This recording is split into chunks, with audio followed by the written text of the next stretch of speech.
Hey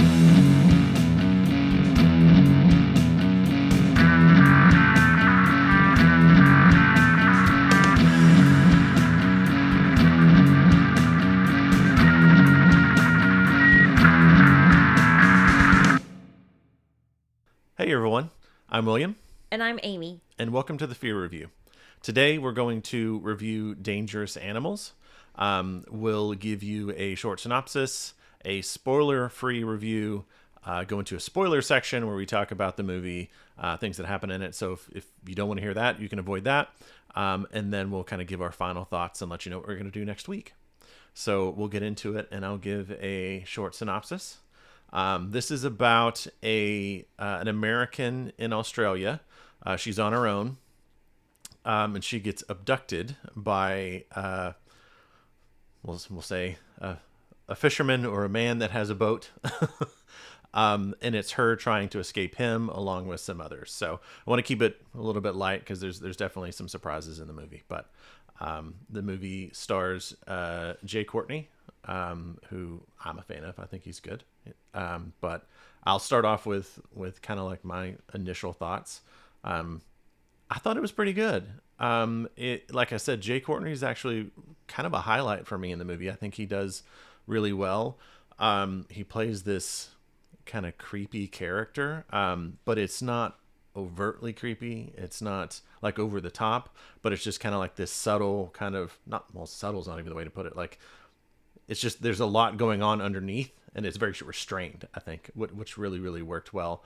And there's a lot of kind of like cool kills, and the main character in the movie is from, I can't remember her name now, but she's from Yellowstone. Well, that's what we know her from. And I think she does really, really well playing the person trying to kind of get away from him. But what are your thoughts? Yeah, it wasn't too bad. I was nervous because, like we've already discussed before, water movies are not my bag. But it wasn't as the water wasn't as scary as I thought it was going to be. I didn't hold my breath like I thought I was going to. Yeah, like you mentioned, when there's a lot of underwater stuff, you hold your breath. Well, because I'm like, could I? That's why I do it. I'm like, if they're down there, and would I be able to survive? I think that's kind of how I think about it. And most of the time I would not. Well, and some of the times I get that too. Like when they're swimming underwater for these long periods of time, you start thinking, is that real? Like, how long has it actually been underwater? Well, like, could I have done I'm that? just always thinking, would I survive this person? What would I do? And when they're underwater, I hold my breath, and no, I wouldn't survive most of these movies when they're underwater. But I'm a great floater, so you are. I could just don't struggle, and bloop, I'm going to come right up to the top. Yeah, I thought it was going to be more, because you can see in the trailer there's some sharks and stuff in the movie. I thought there's going to be more of that, and there definitely is, but it's just not underwater a lot. Yeah, it's a little, it's more surface level. Yeah, which I think it was a good balance, because there's the danger under the water, and then there's the danger on the boat, obviously. So yeah, which I think they did really, really well. And like I said, Courtney just does really well too, because a lot of the movie is set on the boat, and it's with him and her and like some other characters and stuff, which I don't think it was too overtly bloody or gory. Like, there's some cool kill scenes that definitely had some blood to it. There's a couple of them that I was like, oh man. Yeah. But some of the sharks, when they're above water, is a little silly. Yeah. You know, I think we chuckled a couple of times, but definitely had a jump scare out of nowhere for me. I dang near threw my back out. We had to pause the movie because I was hurting. You did. That got you. My shoulder hurt, my back. I was like, ow. Because I jumped and screamed and I twisted. I did something, but I was like, oh, give me a minute. Yeah, it was like a full body. Like, it wasn't just everywhere. Oh, it was a kicking feet. It was everywhere. Yes. It just caught me off guard when it happened. Yeah, so definitely that, but the rest of it, you know, I really like him, but I liked him from Suicide Squad. He's got. He was in Terminator Genesis, I think. I don't know that one. Yeah, you're not gonna know the Terminator. He's got a beard. He's attractive. He's got a nice accent. The movie wasn't great, but it was worth watching for him. Yeah. That's why you wanted to buy it. No. Yeah, I'd say so. I'm kind of in between. I go back and forth between it being a matinee and a renter, because it's like I think if we watched it in the movies and paid matinee prices, I don't think I would have been like super upset that we wasted our money or anything like that. I think the water would have probably bothered me more in a theater. Yeah, which would have been more effective though, so might have made it a little better. But the movie itself, I'd say it's a renter. Renter. Yeah. Yeah. But you know what? I didn't have strong feelings about it, so I'm happy. Yeah. After our last review, yeah, not as strong of feelings. Yeah, so I'm in a good mood. Okay, well, we can go into the spoiler section. So we're going to talk about the movie. There's going to be spoilers, so if you want to go into it fresh, have no spoilers, stop here, because we'll talk about some of the things. Where do you want to start with the spoilers? What? Oh, well, just my favorite part is when he dances in his robe. It has nothing to do with scare, but he's just doing his little... That kind of reminded me of Silence of the Lambs. Lambs? Lambs. Or Lamb. Silence of the Lambs. Silence of the Lambs. That doesn't sound I right. get that. Yeah, yeah. It puts the lotion in the basket. Buffalo Bill. Buffalo Bill. He kind of reminded me, maybe it's just because of the robe, but I think Buffalo Bill does a little dancing around. Yeah, he does. And I think he's in his... I know he goes like completely naked at one point, but I think he's in his underwear and a robe, so that's probably... Yeah. But no, his dancing was kind of creepy, but, kind of into it a little bit. Yeah, those scenes are always like kind of cringy for me. Like when they start, I'm always like, oh God, oh man. Because I have real bad secondhand embarrassment. So Yeah. those always get me. Finally, something you have. Yeah, I have this thing. But it actually wasn't bad. Like it actually seemed to fit. And I guess just because he played the character so well, it kind of fit into the movie, and it didn't. Those normally take me out of it. And maybe it's like growing up with Freddy's Revenge, like Mark Patton. I mean, he did the quintessential like dancing around in the room scene. So if you're not going to do that good, then it's not going to work. But that one, it didn't. I was like, okay, yeah, it didn't take me out of the movie. It worked for whatever. Well, because reason. he's creepy, and his dance was kind of creepy, and he's like celebrating that he's, killed somebody, and so it matches. I kept wondering why he kept going, but now I realize it was you. It was not. I did not. I was going, because I hurt my back. I can still feel like the little twinge. Yeah. And that jump scare wasn't, I didn't even think it was, she was just going surfing, and then he came to snatch her. And it sounds stupid to say that it came out of nowhere, because that's kind of what jump scares are, but this one really did. Yeah, you're right. But normally somebody's in a house, or you hear a creaking noise and it's about to happen, but it still scares you. Yeah. No, this was literally out of nowhere. Just whew, and whoo. And yeah, because it's like you knew she was going to get abducted. And so there was that. But when it happened was kind of out of nowhere, and like it faked you out well enough that you didn't know that was actually going to be a jump quick. scare. Yeah. He is lightning fast. Yeah. I don't know if we need to watch any movies with him anymore. I'm starting to feel uncomfortable. Don't worry. The rest of the movie went a little pooey after that for me. Yeah. But yeah, so he basically, his character is abducting people, bringing them on his boat. And I thought they showed it in the trailer. You were kind of like, I don't know if they did. I can't remember. But he's then kind of like hanging them off the side of the boat and feeding them to sharks. And he's doing that because his backstory is, as a young kid, he gets attacked by a shark. So I think that damaged him and stuff. And they actually do touch on some like environmental stuff, because he starts talking about like being a fisherman and stuff like that. And one, he takes people out on the boat like on excursions and stuff so that they can swim with so sharks. they can swim with sharks. I keep calling him a fisherman, and clearly that's what he does. The whole movie is the thing. So again, I have no business reviewing this movie.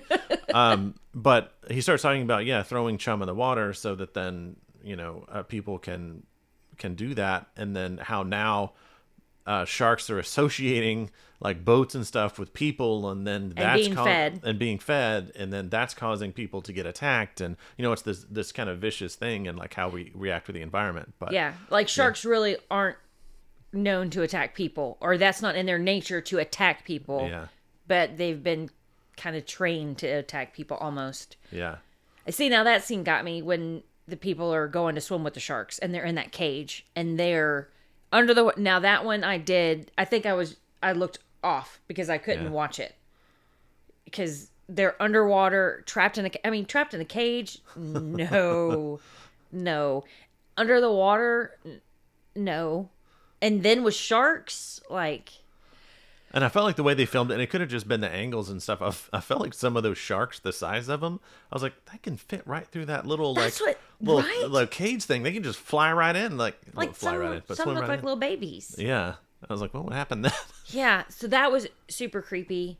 But some of the the kills were, you're again like, oh my god, I'm about to see a shark eat this person. But it wasn't too. It wasn't graphic, but graphic. But it was effective because you see the person like moving around, and you see him kind of like dying, and he's videotaping it, and he keeps those videotapes of him doing that, which is on a VHS. I'd say on a VHS, yeah. Can't track that. So he is a serial killer. I mean, that's he is not the shark. Yeah, so it's very effective, like you seeing it through the viewfinder of him videoing it and them kind of like dying in the water. It's not super graphic like you're saying. No. Like you see blood and stuff, but it's about as graphic as like Jaws probably, like because like kind of like that. Yeah, you're right. Yeah, but it's eerie because you're like, don't move, stay still. I think that's what they did really well, is not even thinking about it until watching the movie, is the sharks are attracted to movement in the water, and like thinking that you're another fish or like a lame animal, like a lame fish, something that's hurt. And so you're gonna freak out when somebody's putting you in the water with a bunch of sharks. So the feeling is like, if I stay still, they're just gonna come get me. They'll nuzzle you. But if I try to get away or thrash around, they're definitely going to come get me. Yeah. So it creates this tension. And not everybody floats. Yeah. I sink like a freaking rock. You'd have to do something. Yeah. It's like I can try to float, and then it's just my feet just like take me down. So I jump in after you. Don't worry. You could use me as a buoy. Yeah. I'll just hang on to you. Or a floating device. Yeah. But that was those are kind of effective scenes. Yeah. I mean, he's definitely crazy, and he plays crazy well. What got me the most, I think, as far as, I don't know, the eerie factor or whatever, is where he keeps the people whenever he has them trapped. He's got them down under, like in this metal room where you can't hear anything under the boat. It's like by the engine room or something like that. But those beds and pillows that he has them laying on are so saturated in stains that I wanted to throw up. Like, and then the girl's just laying on it. I'm like, I get that you're handcuffed to this bed right now, but you can sit up. You don't have to have your face on that pillow. That's just asking for pink eye. That we're talking about another Amy issue here, and every episode there's going to be a new quirk. That movies that are overly dirty get you. It makes you feel gross, and like it immediately kills a movie for you. It doesn't cost much money to be clean. You don't have to have money to be clean. And I know he's a killer, but there's no reason that he can't clean those pillows and or get a new mattress or something.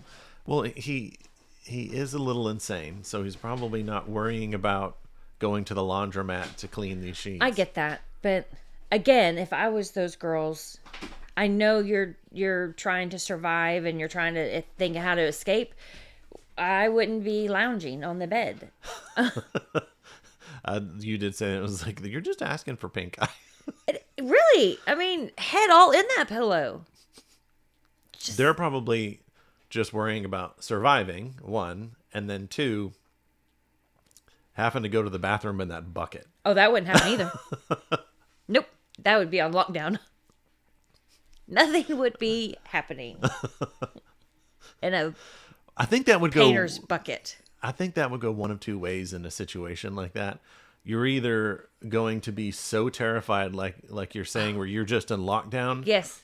or you're going to be so terrified that your stomach is going to go. Well, you know you're what? gonna go. If that, then just go. Because then when he has to move you, pick you up, deal with you, then he's going to get dirty and then also get pink eye. Don't make it easy on him. Which you can't sleep on that pillow, but you're going to be able to go on yourself and then lay there. I'm better than in that bucket. And then you're sitting by it. Ew, I'm so grossed out now. Now I remember, because I was sitting there after watching the last movie. I was like, oh, this one's not too bad. And now that we're talking about it, I'm like, I think it's just because I dislike the last movie so much that... Ew. So, the last thing that we both kind of thought about the movie, nothing ever felt out of place or cheesy or anything like that except for this one part. And I don't know why they did it. And it's the climax of the movie. The big fight scene, end of the movie. He's getting his, comeuppance. He's in the water. She's got him in the water.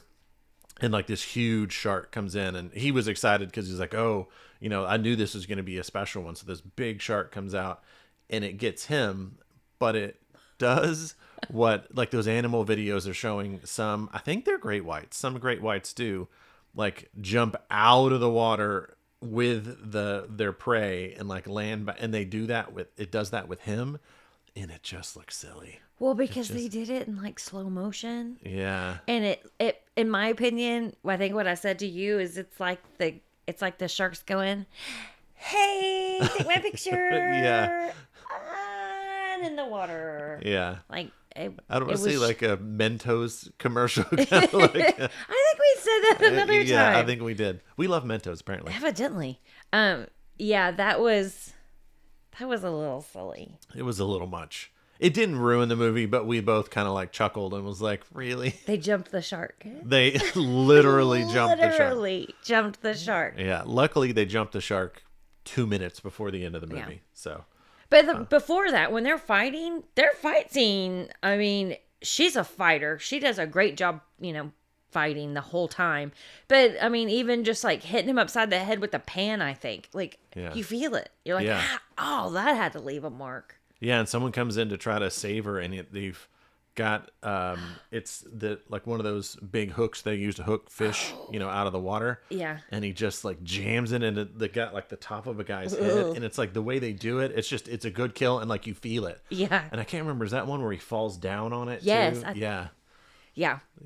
So there's some cool parts. Up until then, it was a lot of gross, dirty bed. How you go in the bathroom.